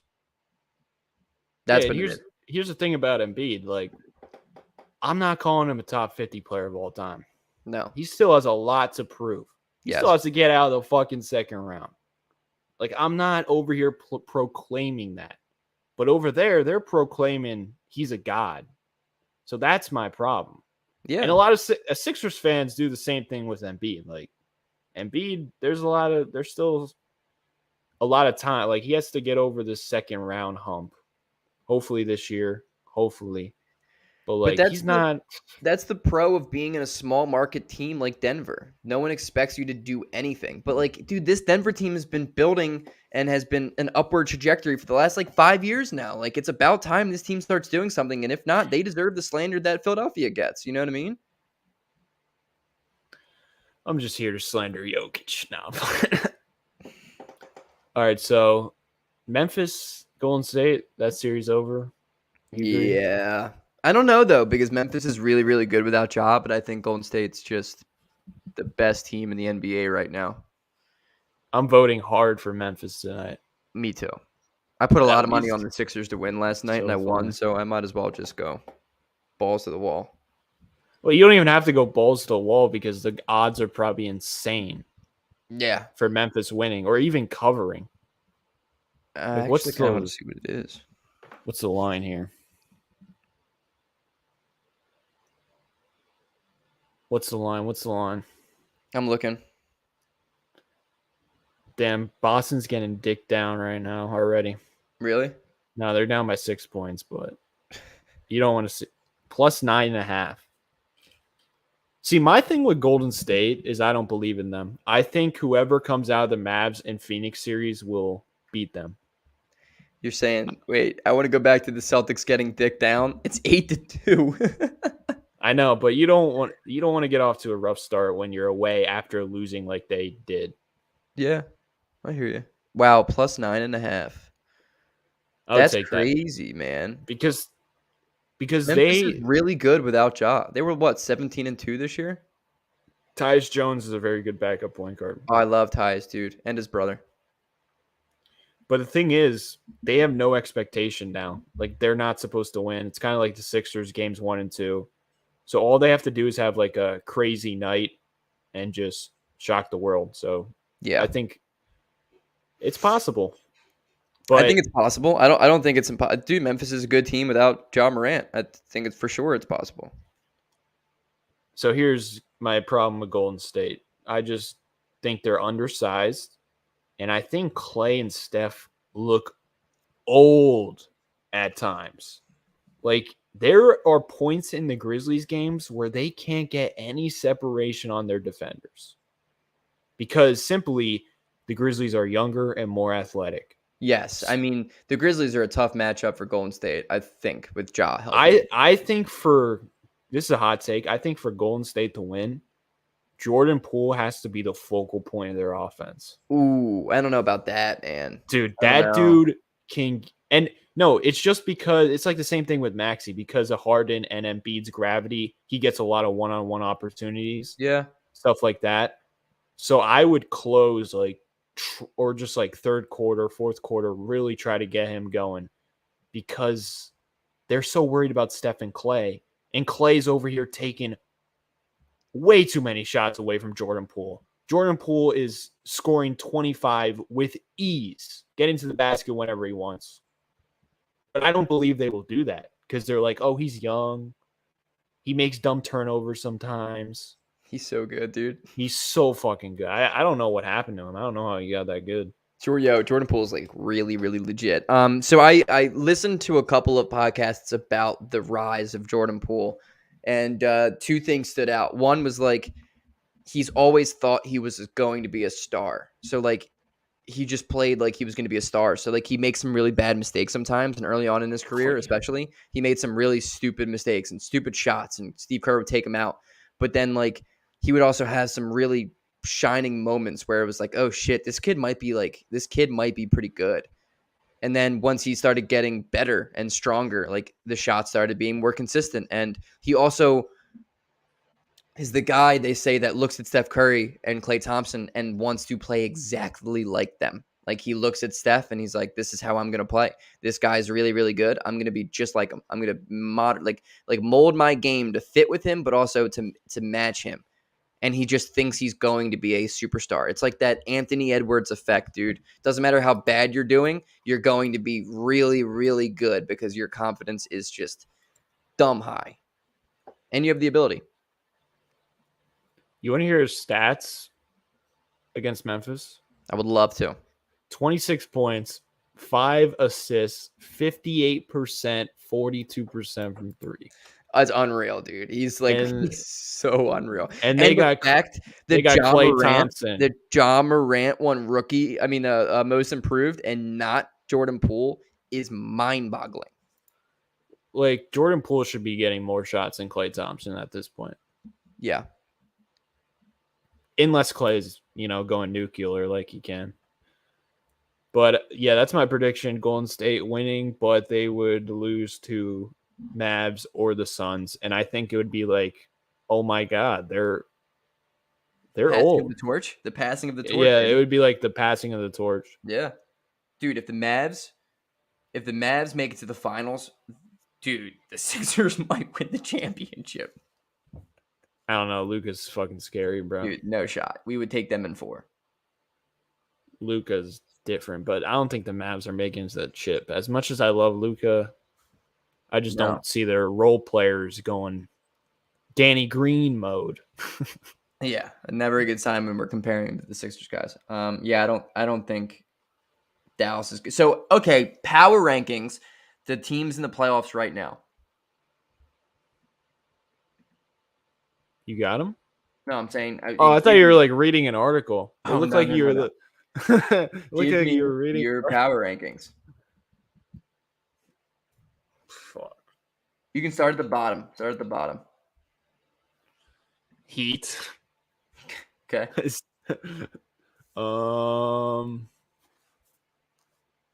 Memphis.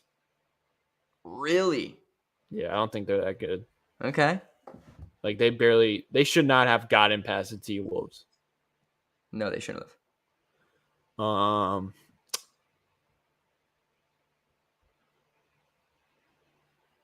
Probably the Mavs. Definitely the Mavs. Okay. And then I would say the Sixers. Yes.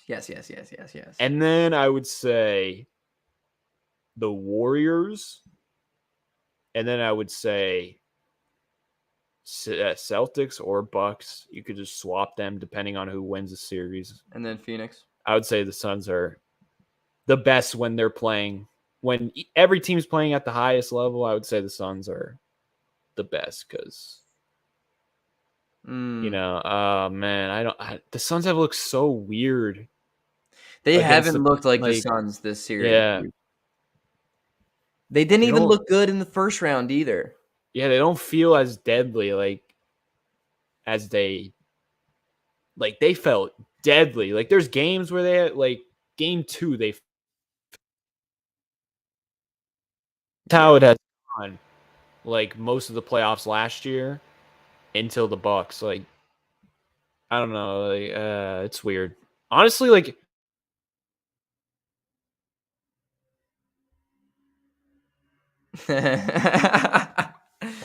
you're like, honestly, and then just completely gone.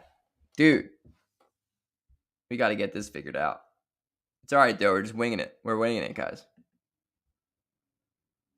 Honestly. Oh, we're back. Honestly. Any team at this point, if they play their best level of basketball, you can make an argument they're the best team. That's why we're at my finals of the playoffs. The Denver Nuggets aren't. Anyway. Yeah.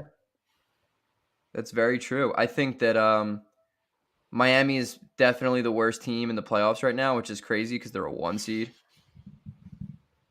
But then I'm probably going Memphis, and I'm probably going Dallas is the second worst.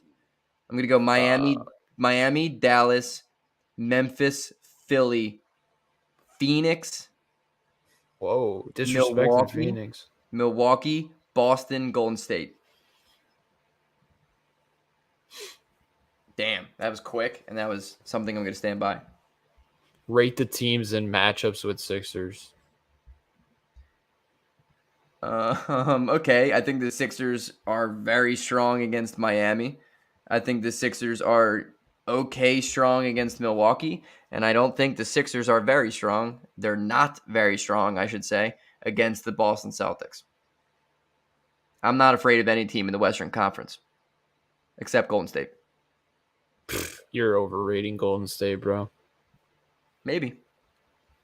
Maybe. But I think as a whole, everyone is overrating Golden State. But what was I gonna say? It was such a good question. I think. Fuck. This is like the ADHD podcast. Oh, dude, it's perfect. I don't know what's going on half the time. I'm reading something and then I'm saying something and then I see a comment I like and I immediately jump to that comment and I never finish what I wanted to say. Yeah. Yeah, I have no idea what I was gonna say. No, not even a But clue. I think we could wrap it up now. Yo, give Romp some super chats so we can afford a new mic.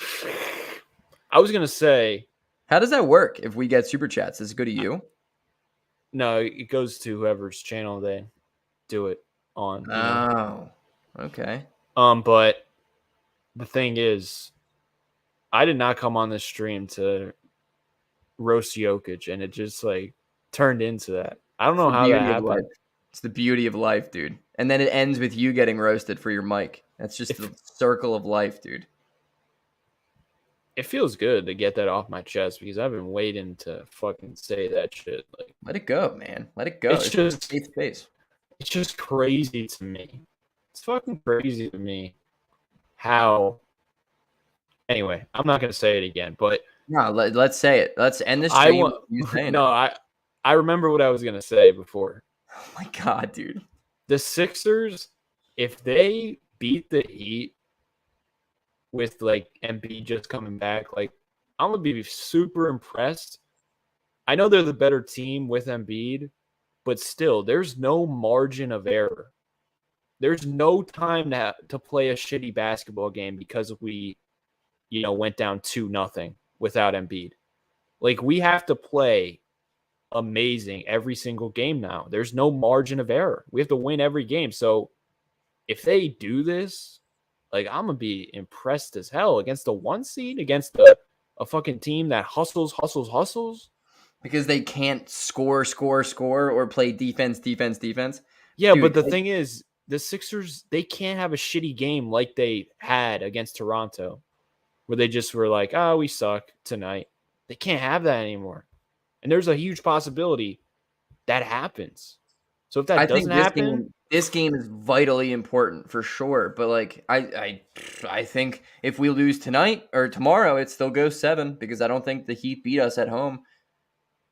I just don't think the Heat are very good. I really don't. Like I'm not really super worried about this right now. There you go. Super chat. There you go, Romp. There you go, dude. I'm gonna purchase super chat alert. $5 mic at Walmart. I just hope Embiid gets motivated from Jokic getting the MVP and inspires the whole Sixers squad. I agree. Thank you, Mr. 89. Appreciate it. He appreciates it, Mr. 89. What is this star? I just pressed this. Never mind, dude. Anyway. Yeah, I don't know. We're just TTB says I mess with the lives on Eastwood's channel, but we need more of this duo. Isn't this the yin and yang ADHD brothers? It's a weekly thing, right? Yeah, it's a weekly thing. We're definitely workshopping a name because Romp came out early on and said a name for this thing, and it sounded fucking horrible. So this dude Greg though works like more than anyone I've ever known. It's a lot of hours we're working, but hey, we're trying not to be broke. He probably has bank right now. We're doing all right. With the hours you're putting in, I hope. know, it's crazy. It's 5 days a week, 4 p.m. to 4 a.m. It seems like a fun job, though. Greatest job I've ever had in my life. Wow. It's the definition of sweet. That's the people I see and hang out with on a nightly basis. So what is your official prediction for tomorrow? Sixers win. Sixers win the next 2 games. The Sixers win in 6. Originally, I had the Sixers in 7, but I think the Sixers are good. Oh, shit. Oh, Aaron, my guy. This guy's on the channel. Baby. I love Aaron. Aaron. That's a beautiful photo, by the way. Dude, look at the color. That color just gets me going, dude. In all the right ways. Romperoni and Melly, great combo. Arguably the best of the generation. It's the Woj and Shams. And our sources confirmed it. Fuck Woj. I hate. Dude, Do you got time for a rant about insiders? Let's get ranting. You don't got anywhere to be? Nowhere to be. So here's my problem. Like, people fucking act like Woj and Sham's job is like crazy. Like, they just like elevate it like it's something that it's not. Literally, he dick sucked his way. Well, I wouldn't. That's kind of fucked up and disrespectful. Great start to the But podcast, Rob. Cut that. he worked hard to get to the top, but he's just receiving fucking text messages. Not He's not necessarily. Not he's not necessarily. he's not like fucking, going against traffic, weaving, bobbing, weaving to get to the practice facility, and he's behind the corner overhearing shit. He's But not doing that. They used He's- to. He's just receiving text messages, and he's on his phone 24/7. I disagree with you. It's nothing crazy. I disagree with you. What do you mean? How do you disagree? Okay, so I listened to the Ringer podcast when Shams was on and basically told his story about how he got into the business. And he said that he used to like go to games every single night and talk to people and just try to get into like little circles. And then he eventually got into circles. And I think it was the Luol Deng signing that put him on the map because he was the first guy to like find that out. And then he put it out on Twitter or whatever. And then it blew up. And that was like his first moment. But then from there, like, you still got it, dude. It's not an easy job. Like, nobody you see. It's not an easy job. Nobody I'm not you saying see, that. Nobody you see in the world who is extremely successful in the entertainment industry got it in an easy way. I'm not saying it's an easy job. They definitely grinded their way. And even now, Romp, even now, he still is going to be like, you don't want to lose to the competition. And it's easier now to see other people who aren't those two get text feeds or whatever. They're shooting texts to everybody they know. Trade deadline, they're ADHD'd out. They're just texting everybody. They're Adderalled out, and they're just trying to figure it out. Like, you want to be the first one to leak. Gregory, I'm not saying it's not a work hard job. They didn't work their way to the top. I'm saying people that are fascinated by them, acting like they're like God tiers, and just I think what they do honestly ruins media. I think you go on Twitter too much. I agree. No, I think it's much. just stupid. Like, why everything is spoiled now? You can't even watch a draft. Oh, I agree, dude. Because it's like, and the NFL is even worse, dude. The NFL is even worse. It's awful. It drives me insane. I turn off all notifications for Twitter. Screw it. Yeah, and these Shams, Adam Schefter's, Woj, they're so deep into it where they don't even think about the human aspect of it. All they care about is getting the story out as fast as possible. That's all they care about. Well, and that's what pisses me off. Yeah. Because a lot of times you don't need to report that shit as soon as they do. Yeah. And it's like the draft is like, dude, Shams, nobody gives a shit who the pick is. They just wait 35 seconds, dude. Like, cool. You're a half minute earlier than the rest of the world. Like, it's just like you're being an arrogant dick. Like, go retweet my tweet. Fuck you, dude. It's like you made it. Why are you still doing that? You don't need to. You just have to cover bigger, like Ben Simmons stories or whatever. Yeah, the draft is not up to you. The draft, we like the draft. That's like watching the draft lottery fold down, and you're like, you know what balls are going to be picked ahead of time. Like, dude, just shut up. Let us watch it as it is happening in real time. All right, well, you just started ranting about it. I needed that. Yeah. But should we wrap this thing up? Yo, let's wrap up by saying, Aaron, you're the man, dude. Yeah. Shout out to Aaron. That dude is a cool dude. That dude deserves all the love. Did you take that picture, Aaron? If he took that picture, he's that much cooler. Yeah, dude, if you took that picture, I'm gonna have to hire him to come to New York and take pictures of me to make me look that good. Might be a little bit more difficult, but I'm gonna bring him in, dude. I'm gonna bring Aaron. All right, well, say your last piece and let's get the fuck out of here. Is congratulations on the I'm losing the word for it. The opening podcast. It's been a long night, guys. It's been a long night. I'm proud of you, Romp. You did a great job, dude. You really came in here. You worked hard. You did your research. You've been watching games. It shows, man. These guys are here for Romp Rooney, and I just so happen to be to be the guy Thank you. that's just here enjoying the process, man. Here's what I'll say. Oh my God. I don't think the Sixers win tomorrow because if you know, you know. Okay, so I take back everything I just said. You're shitty at your job. You shouldn't be on YouTube. And the only reason people are in this chat is for A, my humor, and B, my insight, because my Yeah, sources are saying the Sixers have already won. Shams already knows the score of but tomorrow's game. you know why I'm saying that though. So No. Oh, it's because Harden is going to be in Miami just banging strippers and no, it's getting drunk. because last series I predicted the Raptors to win. Oh, yo, IYK. If you know, you know. Yeah, dude. Great job, Romp. So I don't know, man. I put 100 on the Sixers last night and they won, so I might just start. you got to do that again. I'm gonna But start betting the house. Sixers are losing this series. If you know, you know. I'm trying to help the team out. Sixers and 6, bitch. Actually, no, I'm gonna go back to our original stream with DJ Eastwood. Sixers and 7, bitch. I was gonna put timestamps so people watching after, but like with our ADHD, there's It's gonna be 150. Dude.